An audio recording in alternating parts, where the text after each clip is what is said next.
Interesantes. Yo creo que dentro de estos versículos del 1 al 20 encontramos varias cosas interesantes, pero vamos a enfocarnos solamente en dos. Vamos a estar hablando acerca de la importancia del tiempo cultural en el que el apóstol Pablo expresaba esta enseñanza. Pero muchos dicen, bueno, es que eso fue en el tiempo de Pablo, los tiempos han cambiado, pero la palabra de Dios sigue siendo la misma. Con ese mismo sentimiento que Pablo le dijo al pueblo judío, es también para nosotros. Entonces es algo bien interesante. Veíamos en el capítulo anterior cómo Pablo hablaba de los gentiles, de aquellos que rechazaban a Dios, de aquellos que decían, yo soy pecador y quiero seguir estando en pecado y no me importa lo que diga Dios o lo que digan los dioses, es mi vida. Y también luego Pablo otro tipo de pensamiento de la humanidad que dice, bueno, yo no necesito a Dios para ser bueno. Yo con mis buenas acciones puedo ser, me basta. No necesito a Dios. No necesito a alguien que me diga qué es lo que tengo que hacer para poder hacerlo bueno. A esas personas que decían, yo no soy como esta persona, yo no soy un drogadicto, yo no soy un adúltero, yo no soy un borracho, yo estoy bien. No tengo a Dios en mi vida, pero yo estoy bien, ¿no? Y Pablo nos decía, bueno, si Dios no está en nosotros, somos pecadores, merecemos juicio. Y después Pablo toca a los judíos y Pablo dice, ustedes tampoco se salvan. Los gentiles dicen esto y dicen aquello. Ustedes dicen conocer de Dios, conocer de la ley, pero lo practican, lo viven, enseñan a otros que hagan esto, pero ustedes lo hacen. Entonces, en esa enseñanza que veíamos el domingo pasado, de una manera directa también veíamos, bueno, a veces nosotros como cristianos somos como los judíos que Pablo les estaba hablando. Sabemos lo que tenemos que hacer, les decimos a otros que lo hagan, pero nosotros lo hacemos. Y yo les decía, hay que comprometernos a hacerlo, lo que Dios nos ha mandado, a ser buenos hijos de Dios. Y Pablo sigue tocando a estos judíos, y veíamos que refería un poco más a aquellos conocedores de la ley, aquellos que enseñaban, que eran los fariseos, los escribas, los saduceos. Y yo les hacía una pregunta que se las hago hoy mismo: ¿quiénes de nosotros estamos aptos para poder enseñar el conocimiento de Dios? ¿Solamente el pastor Antonio? ¿Solamente el pastor Misael? ¿Solamente los diáconos? Todos nosotros que hemos sido cambiados, que hemos sido renovados, que hemos venido a los pies de Cristo, todos nosotros podemos enseñar. No debemos de excusarnos y decir, bueno, es que yo no lo practico porque yo no lo enseño. Al contrario, en Cristo somos nuevas criaturas, las cosas viejas han quedado atrás, han pasado atrás, todas son hechas nuevas, y a partir de ahí nosotros seguimos haciendo la voluntad de Dios.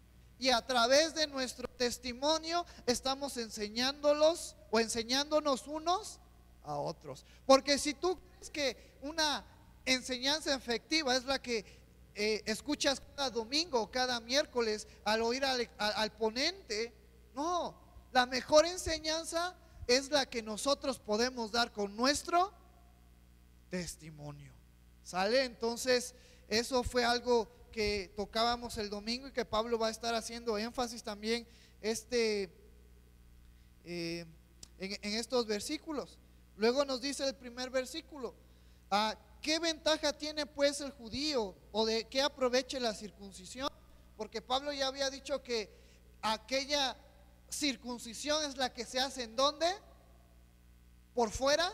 ¿Externamente? No, eso era una sombra de lo porvenir que se hizo con Cristo.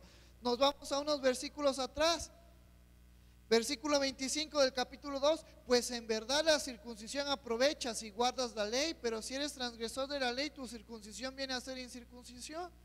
Versículo 27: y el que físicamente es incircunciso, pero guarda perfectamente la ley, te condenará a ti, que con la letra de la ley y con la circuncisión eres transgresor de la ley. Pues no es judío el que lo es exteriormente, ni es la circuncisión la que se hace exteriormente en la carne, sino es judío el que lo hace en el interior. La circuncisión es la del corazón, en espíritu y no en letra, la alabanza del cual no viene de los hombres, sino de Dios. el verdadero cambio, la verdadera seña que Dios pone en nosotros y que nos dice y que nos marca que somos sus hijos, es la circuncisión que viene de nuestro interior. Lo que cambia todo, nuestros malos pensamientos, nuestras malas palabras. Efesios capítulo 2 nos dice que en algún tiempo estuvimos sujetos en el pecado, muertos en nuestros delitos y pecados, pero viene Dios, viene nuestra fe en Cristo, viene el Espíritu Santo a nuestras vidas y nos da libertad y nos vuelve a dar vida. Esa es la circuncisión que Dios trae a nuestras vidas. Y ahorita vamos a estar tocando uno de los pensamientos que se da en muchos cristianos que dicen, bueno, es que yo ya soy salvo, voy a seguir pecando. Pero vamos a ver qué dice estos versículos que vamos a estar estudiando. Entonces Pablo en este versículo dice, ¿qué ventaja tiene pues el judío? ¿O de qué aprovecha la circuncisión? Se hace una pregunta retórica porque él mismo se responde, versículo 2, y dice, mucho en todas maneras. Primero, ciertamente que les ha sido confiada la palabra de Dios. No olvidemos esto, que es algo bien importante, porque nosotros debemos de seguir orando por los judíos, debemos de seguir orando por la nación de Israel, porque dentro de los propósitos de Dios, y encontramos en Apocalipsis, Dios tiene un plan para esa nación que Él escogió, para ese pueblo de Israel que se encuentra al otro lado del mundo.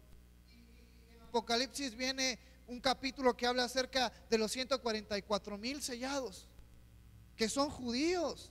Literalmente nos dice, y tanta cantidad de la tribu de Judá, y tanta cantidad de la tribu de Rubén. Nos está hablando de judíos. Dios tiene un propósito para el pueblo de Israel. No debemos de hacerlo menos, porque yo también he escuchado a muchos cristianos que denigran al pueblo de Israel. Debemos de estar orando por ellos, porque Dios tiene un propósito específico para ellos, porque ciertamente fue el pueblo escogido de Dios hace tiempo atrás, y Dios sabe por qué. Por eso Pablo dice, sí, mucho en todas maneras. Y aquí hace énfasis a esto. Primero, ciertamente que les ha sido confiada la palabra de Dios. ¿Cuándo el pueblo de Israel conoció la palabra de Dios? Desde el tiempo de Abraham. Desde Abraham, Isaac, Jacob, Moisés. Dios ha estado hablando a esa nación. Dios ha estado haciendo grandes cosas en la vida del pueblo de Israel. Y hoy es uno de los claros ejemplos, porque hoy en el 2022 el pueblo de Israel sigue presente.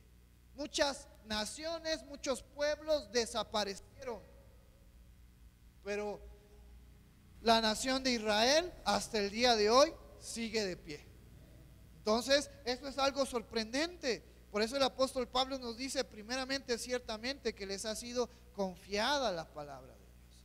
La salvación se manifestó primero al pueblo de Israel, eso es una realidad. Juan capítulo 1, versículo 6 al 11.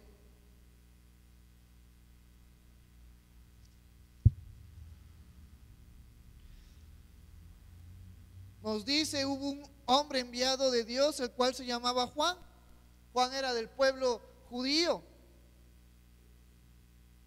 Este vino por testimonio, para que diese testimonio de la luz, a fin de que todos creyesen por él. No era él la luz, sino para que diese testimonio de la luz.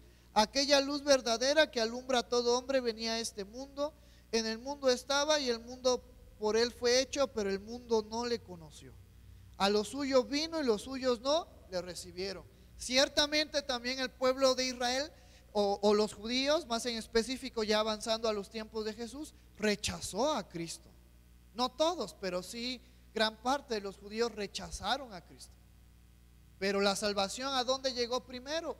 ¿Dónde se manifestó la salvación? A los judíos.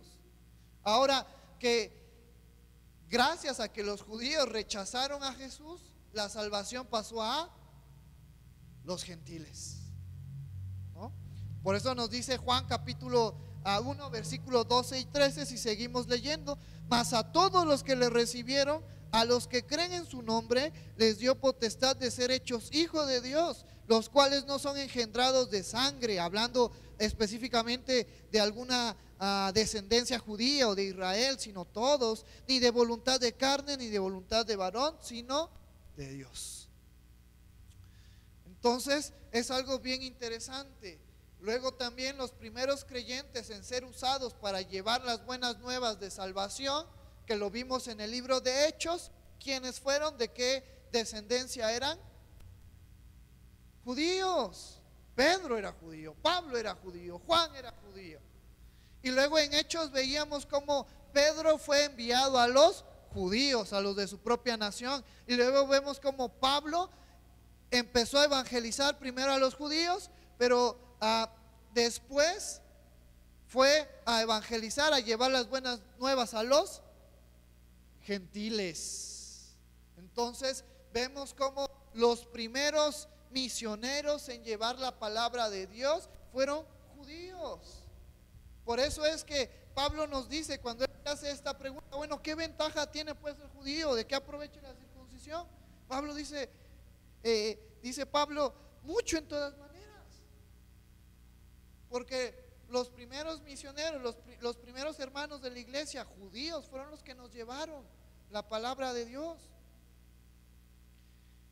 Y que a ellos les fue confiada la palabra de Dios. Esto es algo bien importante. Versículo 3 al 4. Pues que si alguno de ellos ha sido incrédulo, su incredulidad habrá hecho nula la fidelidad de Dios. Ahora Pablo vuelve a hacer una pregunta. Bueno, si los judíos les llegó primero la salvación, si a ellos les fue encomendada la palabra de Dios, pero rechazaron a Jesús, rechazaron la palabra de Dios, ¿se equivocó Dios? Eso es lo que nos trata de decir Pablo en este versículo 3. ¿Se equivocó Dios al escoger a los judíos? Pues que si algunos de ellos han sido incrédulos, hablando de esos judíos que rechazaron a Cristo, su incredulidad habrá hecho nula la fidelidad de Dios. Pablo se responde a sí mismo, de ninguna manera, antes bien sea Dios veraz y todo hombre mentiroso, como está escrito, para que seas justificado en tus palabras y venzas cuando fueres juzgado. Dios no se equivoca, Dios no erró, Dios no falló al escoger a una nación llamada Israel y luego al pueblo judío, y que Cristo viniera y trajera primero la salvación hacia ellos y después a los gentiles. Los planes maravillosos de Dios son muchos más grandes que nuestros pensamientos. Probablemente nosotros tenemos sueños, tenemos ilusiones, queremos hacer y deshacer, pero hay que dejar todo a la voluntad de Dios, porque Dios no se equivoca en nuestras vidas. A lo mejor en este momento estoy pasando por momentos difíciles, a lo mejor en este momento estoy enfermo, estoy pasando por diferentes circunstancias. Tengo que permanecer firme, porque es parte del plan de Dios que Él trae a mi vida. Y Él me va a sacar de ese problema, y Él me va a sacar de esa angustia. Pero tengo que aprender a seguir confiando en Dios. No nos desanimemos. Yo no sé cuál sea tu situación, pero yo cuando leo este versículo veo a un Pablo animado diciéndole a la carta a los romanos, Dios no se equivocó al elegir a los judíos. La incredulidad de algunos judíos no quita la fidelidad de Dios hacia los judíos y hacia las demás personas que han confiado en Dios.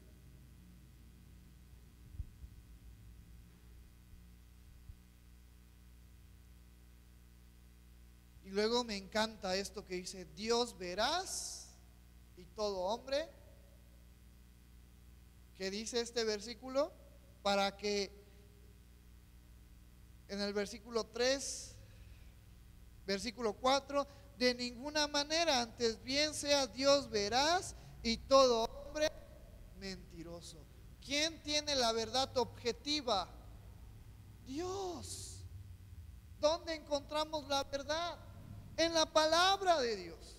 Yo tengo mi manera diferente, diferentes formas de pensar, pero la palabra de Dios es la verdadera. Y yo tengo que aprender a someterme, tengo que aprender a sujetarme a su palabra, aunque a muchos no nos gusta.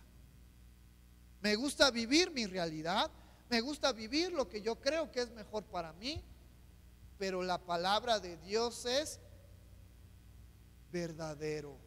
Por eso Pablo nos dice en este versículo: todo hombre mentiroso, no hay ningún hombre que sea verdadero, que en él nazca la verdad, la justicia. Solamente hubo un hombre, Jesucristo, pero de ahí todos venimos con una naturaleza caída. Nada bueno puede salir de nosotros. Todo hombre mentiroso. Y arriba, antes bien sea Dios veraz.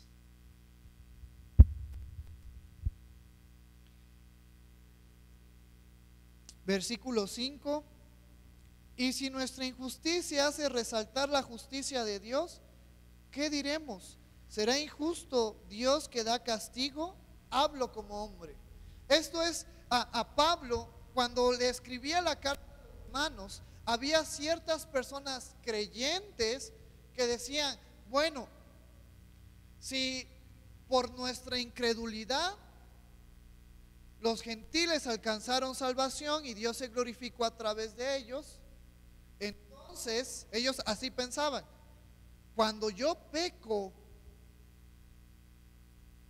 si yo peco, la misericordia de Dios está en mi vida. Entonces, si yo sigo pecando, yo estoy engrandeciendo la misericordia de Dios. ¿Cuántos han escuchado este tipo de pensamiento entre los creyentes? Si yo sigo pecando, la misericordia de Dios se hace presente en mi vida. Y eso es engrandecer a Dios, porque su misericordia está en mi vida. Yo he escuchado a muchas personas, no puedo decir que son creyentes, porque esa forma de pensar es contraria a todo lo que encontramos en la Escritura. Pero había muchos creyentes que decían: bueno, no, es que nosotros ya hemos sido salvados, sigamos pecando para que la gracia de Dios siga mostrándose en nuestras vidas. Entonces Pablo hace esta pregunta y él mismo se responde para que entienda el pueblo de Israel, o las personas que pensaban así, que su pensamiento era erróneo. Como hoy en día hay muchos creyentes que tienen pensamientos erróneos y hacen de ellos su verdad. Pero por eso tenemos la palabra de Dios, que es lo que nos guía a la verdadera verdad. Y si nuestra injusticia hace resaltar la justicia de Dios, ¿qué diremos? ¿Será injusto Dios que da castigo? Hablo como hombre, se responde Pablo: en ninguna manera. De otro modo, ¿cómo juzgaría Dios al mundo? Cada uno de nosotros vamos a dar cuentas ante Dios por nuestras acciones, por nuestras obras. ¿Sale? Si yo estoy pecando, Dios, gracias a Cristo, pues Él me ha perdonado de todos mis pecados, pero van a haber consecuencias por mis acciones. ¿Sale? Y eso es algo que los creyentes no piensan, o muchos de nosotros no pensamos. Gracias a Cristo, porque Pablo también ya anteriormente había hablado: la salvación es solamente por medio de la fe en Cristo, no por obras, para que nadie se gloríe. Pero las obras son un ejemplo, o son el fruto de que Cristo está en mi vida. Si yo doy buenas obras, significa que Cristo está en mi vida. Pero si yo doy malas obras, significa que Cristo no está en mi vida.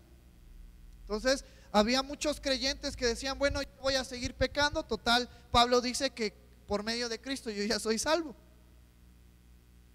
que por gracia soy salvo, y cuando yo peco, la gracia de Dios sigue abundando en mi vida.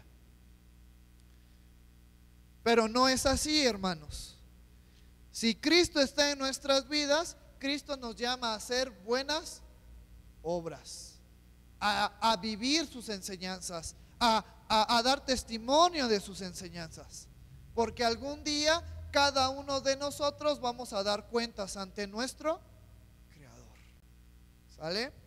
Por eso es que Pablo toma estos versículos para poder hacer esta pregunta un poco extraña, pero porque era conforme al contexto que algunos romanos estaban planteándose. Versículos 7 y 8. Una vez más: pero si por mi mentira la verdad de Dios abundó para su gloria, ¿por qué aún soy juzgado como pecador? ¿Y por qué no decir como se nos calumnia y como algunos cuya condenación es justa afirman que nosotros decimos hagamos males para que vengan bienes? En otras palabras, sigamos pecando para que la gracia de Dios se muestre en nuestras vidas. ¿Sale? Como creyentes no debería de haber este pensamiento en nuestras vidas. No deberíamos de pensar eso ni un instante en nuestras vidas. El pecado nos aleja de Dios. El pecado mancha nuestras vidas. El pecado nos aleja de Dios. El pecado hace que tú y yo estemos en desarmonía con Dios. Es como una relación entre tu mejor amigo y tú. ¿Por qué es tu mejor amigo? Porque tienes muchas cosas en común, ¿no? Si tú y yo queremos hacer de Cristo nuestro mejor amigo, tenemos que vivir más como Él y menos como nosotros. ¿Sale? Entonces, por eso es que Pablo toma estos 4 versículos, 5 versículos para hablar acerca de este tipo de pensamiento que se tocaba en algunas iglesias, específicamente en Roma, que decían hagamos males para que vengan bienes. Sigamos pecando para que la gracia de Dios se muestre en nuestras vidas. No es así la verdad que tú y yo encontramos en la palabra de Dios. Tú y yo somos llamados a llevar una vida en santidad. Y esa palabra santidad hace referencia a apartado para Dios. Y si Dios es Dios santo y Dios es un Dios puro, nosotros tenemos que tratar hasta donde más podamos de ser como Él nos manda.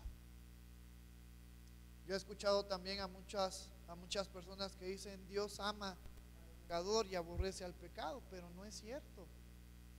Dios aborrece a todo aquel que hace el pecado, y lo encontramos en Salmos, que Dios va a traer su juicio, ira a todo aquel que practica el pecado. Gracias a que nosotros hemos sido salvados, pero también Dios va a castigarnos si andamos en pecado. ¿Sale? Entonces son cosas que a lo mejor no lo habíamos pensado, o a lo mejor ya lo sabemos, estamos recordando, pero debemos de recordar que debemos de llevar una vida en santidad, en justicia, apartada del pecado, cerca de Dios, de apartada del pecado, ¿no? Y tenemos una lista. A lo mejor muchos somos mentirosos, muchos nos gusta robar, muchos nos gusta hacer ciertas cosas. Dejemos de hacer todo eso, cambiemos nuestras vidas, demos testimonio de que Cristo está en nuestras vidas. ¿Sale? Y no solamente por fuera, porque también los que están conmigo el día miércoles en el Sermón del Monte, hemos visto que el pecado no solamente es el que se hace, sino el que se piensa y el que se dice. Entonces, tengamos cuidado desde ese aspecto de nuestras vidas, no solamente desde mis acciones, sino desde mi pensamiento y mis palabras. Tengamos cuidado, seamos más como Cristo y menos como nosotros. Luego, versículo 9. ¿Qué pues? ¿Somos nosotros mejores que ellos? Pablo era judío, estaba diciendo, ¿somos mejor entonces los judíos que los gentiles? En ninguna manera, pues ya hemos acusado a judíos y a gentiles que todos están bajo pecado. No hay nadie que no esté bajo pecado, no hay nadie que no esté bajo esa naturaleza caída que surgió cuando Adán y Eva desobedecieron. Por eso es que nosotros venimos a Cristo, porque necesitamos de Cristo. Por eso es que venimos cada domingo, cada miércoles, porque necesitamos recordar la palabra verdadera. Por eso es que estudiamos la Biblia, porque la Biblia es la palabra verdadera, es la verdad objetiva, la verdad que nunca va a cambiar, que siempre va a ser. Y Pablo nos recuerda, todos somos pecadores. Por eso necesitamos venir a Cristo. Por eso necesitamos vivir la palabra de Dios, vivir los consejos de Cristo. Versículo 10, como está escrito, no hay justo ni aún uno. No hay nadie. Solamente Cristo. Pero ¿sabes por qué? Porque Cristo, siendo Dios mismo, se encarnó con esa naturaleza divina y esa parte de la humanidad también. Por eso es que en Cristo no hubo pecado ni se halló pecado. No hay quien entienda, haciendo referencia a la palabra de Dios, porque la humanidad está alejada de Dios, no quiere saber de Dios. No hay quien busque a Dios. Por eso Primera de Juan nos dice que nosotros amamos a Dios. ¿Por qué? Porque Él nos amó primero. Muchos a veces decimos sin entender: yo busqué a Dios y lo encontré. Qué bueno soy. La verdad es que Dios nos buscó a través de su Hijo, a través de su palabra, a través del Espíritu Santo, cuando nos estaba contristando y cuando nos estaba enseñando nuestro pecado. Y entonces nosotros creímos en Él. Hoy en día Dios sigue buscando a la humanidad, una humanidad que se está alejando. Pero yo le doy gracias a Dios por la vida de cada uno de ustedes. Yo le doy gracias a Dios por la vida de cada uno de los hermanos que nos están viendo en línea. Yo le doy gracias a Dios por la vida de todos los creyentes que están en todo el mundo. En estos 164 países que hay, perdón si me equivoco, no estoy seguro, pero son 160 más o menos. Yo le doy gracias a Dios por todos los creyentes que hay alrededor del mundo, porque Él nos ha cambiado y Él nos ha limpiado y Él nos ha escogido para mostrar su amor a las personas que están necesitadas.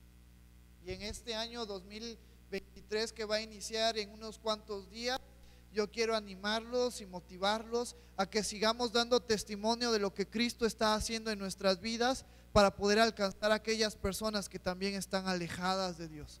Porque hay muchas personas que están necesitadas espiritualmente, que necesitan buscar esa solución a sus vidas, y esa solución a sus vidas solamente se encuentra en Cristo. Y Dios nos ha escogido para que tú y yo llevemos las buenas nuevas de salvación a los perdidos. Pero debemos de estar agradecidos con Dios porque Él nos ha encontrado, porque Él nos ha escogido, porque Él nos ha hallado. Porque Pablo dice en este versículo: no hay justo ni a uno, no hay quien entienda, no hay quien busque a Dios. Pero gracias a Dios, ahora nosotros lo buscamos porque Él nos buscó primero. Ahora lo amamos porque Él nos amó primero. Luego, ¿qué más nos dice este versículo 12? Todos se desviaron, a una se hicieron inútiles. No hay quien haga lo bueno, no hay ni siquiera uno. Sepulcro abierto es su garganta, con su lengua engañan. Venenos de áspides hay debajo de sus labios. Hay muchas personas, muchas gentes que por fuera dicen: yo soy bueno, yo hago lo correcto, pero por dentro están llenos de maldad, de pecado. Por dentro tienen una doble intencionalidad. Por dentro quieren llevar a las personas a la muerte. Hoy lo vemos bien claro en la sociedad. La sociedad pinta la vida, la moralidad de una manera bonita. Deja que si dos hombres se aman, que se amen. El amor es incondicional. Deja que si dos mujeres se aman y se quieren casar, que se casen. El amor es bueno, no hace daño a nadie. Eso es lo que dice el mundo, es lo que dice la sociedad. Si una mujer comió la torta antes del recreo y quiere abortar, déjala que aborte, es su vida, es su cuerpo. No te metas en eso. Pero la Biblia es clara. Tenemos que vivir bajo las enseñanzas, tenemos que vivir bajo la palabra de Dios. Por eso el mundo por fuera es bonito, lo que seduce a los jóvenes, lo que seduce a los varones. Si quieres tener muchas mujeres, tenlas. Mientras las puedas mantener, no hay bronca. ¿No? Como el Mundial de Qatar. ahora que ya está terminando el Mundial de Qatar, bueno, decían un mexicano le pregunta a un catarí: oye, ¿verdad que tú puedes tener muchas mujeres? Tú puedes tener muchas muchachas, ¿verdad? Y el catarí dice: no, solamente 4. Y las 4 son mis esposas. Y mientras yo las mantenga y les dé todo, yo puedo casarme con ellas, pero solamente 4. Y ellos bien contentos, porque es lo que la sociedad le dice. Si tiene 4 mujeres y las puede mantener, está bien, adelante, que lo haga. Y por eso te digo, la sociedad pinta todo bien bonito, pero por dentro nos están alejando de Dios. Por dentro hay maldad que los va a llevar a la muerte. Versículo 14: su boca está llena de maldición y de amargura, sus pies se apresuran para derramar sangre, quebranto y desventura hay en sus caminos. Cuando los nazis empezaron a hacer holocaustos y empezaron a matar a los judíos, los nazis y la sociedad alemana pensaba que lo que Hitler estaba haciendo estaba bien, ¿no? Cuando Rusia se puso contrario a todo lo que nos dice la palabra de Dios, las personas dicen: es que está bien, ¿no? Porque la sociedad siempre va a buscar lo bonito de ellos. Versículo 17: y no conocieron camino de paz. Y dentro de sus acciones, dentro de lo que ellos hacen, no van a encontrar paz. Porque ¿quién es el único que trae paz a nuestras vidas? Una paz verdadera. Jesucristo lo dijo: yo me voy a ir, pero les voy a dejar mi paz. Tranquilos, porque yo he vencido al mundo, dijo Jesucristo. Esa paz verdadera que solamente la encontramos en Cristo. Porque otras muchas personas dicen: bueno, si yo quiero tener una buena vida, si yo quiero tener paz y alegría, necesito dinero en mi vida. El dinero es la felicidad del mundo. El dinero lo compra todo. Por ahí hasta hay un dicho mexicano que dice: con dinero hasta el perro baila. Y muchas personas piensan que la paz la van a encontrar en el dinero. Pero ¿qué dice la palabra de Dios? La raíz de todos los males es el amor al dinero. Porque la paz solamente tú y yo la podemos encontrar en Cristo. En Él solamente podemos descansar. En Él solamente podemos estar tranquilos, confiados de que nuestra vida está segura. Nuestra vida física y, aún más importante, nuestra vida espiritual. Porque Jesucristo también dijo: no le teman a aquellos que quitan la vida y ya. Témanle a aquel que puede quitar la vida y aún después de la muerte traerles juicio. Hablando de Dios. Versículo 18: no hay temor de Dios delante de sus ojos. Eso lo hemos visto. Aquí podemos ver otra realidad, otra característica de la humanidad sin Cristo, alejada de Dios. No hay temor de Dios delante de sus ojos. Yo hace un par de semanas atrás, siempre en las mañanas antes de iniciar el día, procuro leer un Proverbios. Y yo los invito a que lo hagan, va a ser de mucha bendición para sus vidas. Lean el Proverbios, mediten algún versículo y procuren llevarlo en práctica a lo largo de ese día. Y encontramos que nos dice que el principio de la sabiduría es el temor a Jehová. Y que la sabiduría es aborrecer el mal, aborrecer la mentira. Y hoy el mundo, conforme a este dicho que citó el apóstol Pablo, nos dice: no hay temor de Dios delante de sus ojos, porque el mundo está en mentira, el mundo está en pecado, está alejado de Dios. Pero tú y yo ahora debemos de tener temor de Dios, porque nuestros ojos fueron abiertos al conocimiento verdadero de la palabra de Dios. Y ya vamos a terminar, te voy a invitar a que te pongas de pie y vamos a leer estos últimos dos versículos de manera unida, versículos 19 y 20. Y ahorita nuestro hermano Irving nos va a dar la noticia de que ya ganó Argentina, creo. Ya dice, todo el mundo sabe ya lo que pasó, hermanos. ¿Qué está sucediendo, hermanos?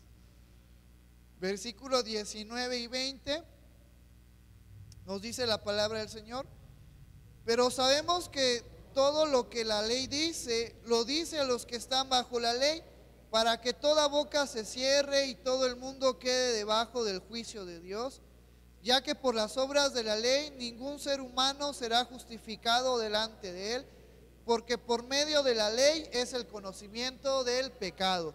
Puedes tomar tu lugar. Y en estos dos versículos vamos a encontrar algunas cosas interesantes. La primera cosa interesante que nos dice el apóstol Pablo, nos dice: pero sabemos que todo lo que la ley dice, lo dice a los que están bajo la ley. ¿Quiénes están bajo la ley? Pablo, cuando usa esta frase, específicamente está hablando de los judíos, porque por medio de Moisés se les dio la ley escrita en el monte Sinaí, en tablas. Pero ¿qué crees? Servicios anteriores, nosotros también hemos tocado que Pablo había mencionado que la ley fue escrita físicamente, pero también fue escrita ¿en dónde? En nuestros corazones. Entonces, por eso Pablo nos dice en este versículo, aunque no lo dice de una manera explícita, pero todos estamos bajo la ley. Toda la humanidad está bajo la ley. Si tuviéramos que dar cuentas ante Dios, aquellos que no han creído en Cristo, nadie va a poder excusarse. Nadie va a decir: bueno, yo sí fui judío, perdóname Dios porque conocía la ley, pero no la hice. Ni alguien que sea judío va a poder venir a decir: bueno, yo no era judío, yo no conozco la ley. Tienes que excusarme, Dios, porque la ley también fue escrita en nuestros corazones. Entonces, por eso nos dice al terminar este versículo 19: para que toda boca se cierre y todo el mundo, tanto judíos como gentiles, como mexicanos, como los que saben o no saben leer, todo el mundo, porque todos tenemos la ley en nuestro corazón, quede debajo el juicio de Dios. Por eso es que nosotros tenemos una conciencia, porque la conciencia obra con respecto a lo que Dios nos ha puesto en nuestro corazón. Y muchos, yo he visto caricaturas, algunos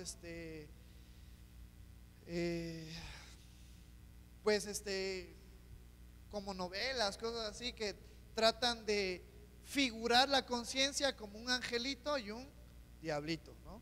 Tú no sabes qué hacer, el diablito te va a decir: haz esto porque esto es lo bueno, pero el diablito te va a decir: no, haz esto porque esto es mejor.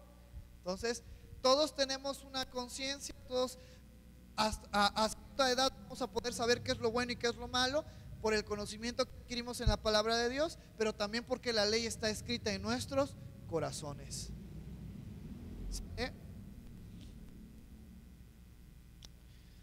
Y eso me recuerda a una entrevista que yo escuché acerca de un narco que era muy tremendo, que mataba a las personas.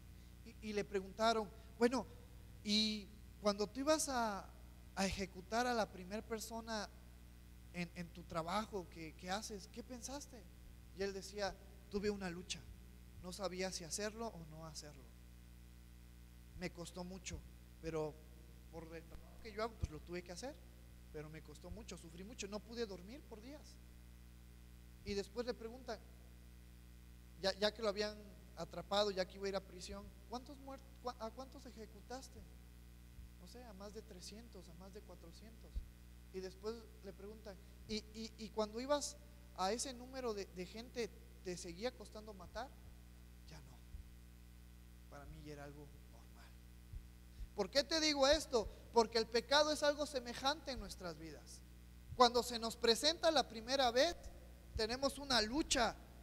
Sabemos que no tenemos que hacerlo, pero nuestra carne nos jala. Pero tenemos que resistir y decirle no al pecado, porque si tú y yo como creyentes seguimos en el pecado, después lo vamos a ver de una manera normal. Después vamos a ver que el pecado es parte ya de nuestras vidas. Por eso, aunque sabemos que no tenemos que mentir, muchos se nos olvida y estamos mintiendo, que no tenemos que robar y siguen robando, que tenemos que tener cuidado con nuestro pensamiento, con lo que sale de nuestra boca, pero es tan común en nosotros que lo hacemos. Y yo en esta hermosa mañana pues también los invito a que reflexionemos en eso, no sigamos en el pecado.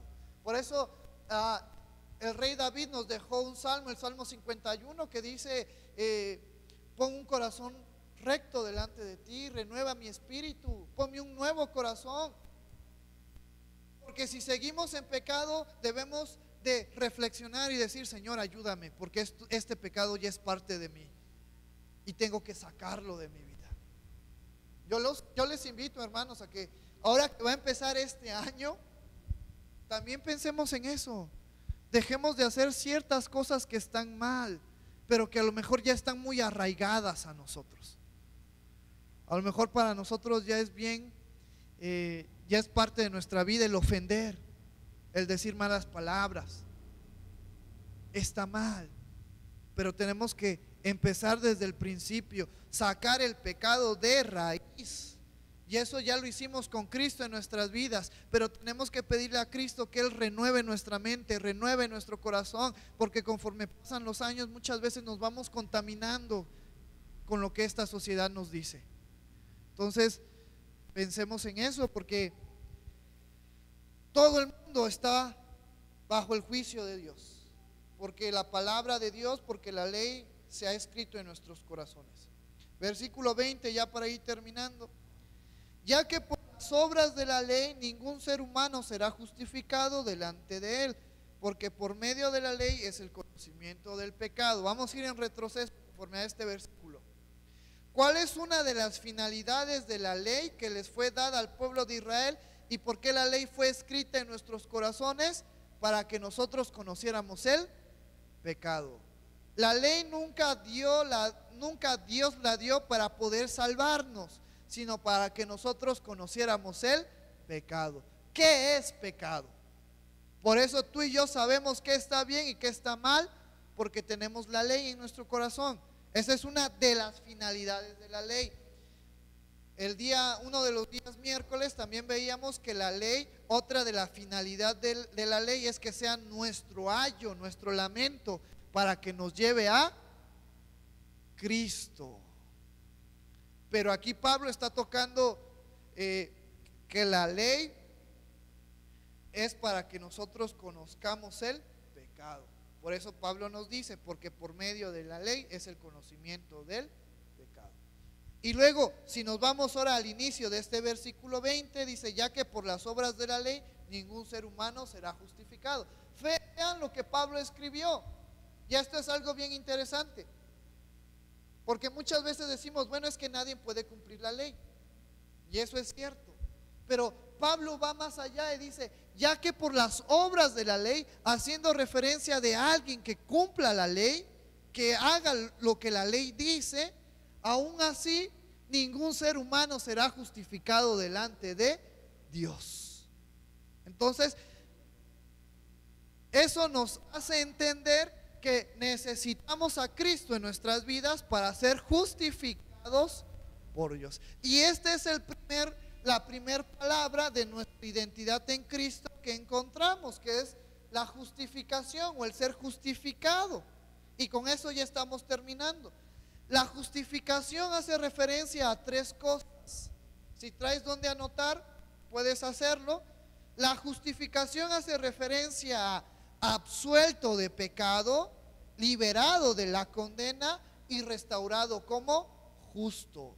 Entonces, si alguien en su cabecita piensa que haciendo buenas obras va a poder ser absuelto del pecado que tenemos por nuestra naturaleza caída, si alguien piensa que por nuestras buenas obras vamos a ser liberados de la condena de pecado que tenemos, que es la muerte, Si alguien piensa que por nuestras obras vamos a ser restaurados como justos, estamos equivocados. ¿Sale? Porque la ley solamente es para que nosotros conociéramos el pecado y la ley esa necesidad de saber, necesito a alguien que me libere del pecado, me lleve a Cristo. Y en Cristo yo soy justificado. En Cristo yo soy absuelto del pecado. En Cristo yo soy liberado de la condena de muerte por mi pecado. En Cristo yo soy restaurado como justo, pero solamente en Cristo. Porque también había romanos creyentes, judíos creyentes que se ubicaban en Roma. Unos decían, pequemos para que Dios se siga glorificando en nuestras vidas. Y había también otra corriente que decía, bueno, tenemos que vivir la ley y las reglas y los lineamientos judíos para poder ser salvos. Entonces, Pablo toca esos dos aspectos.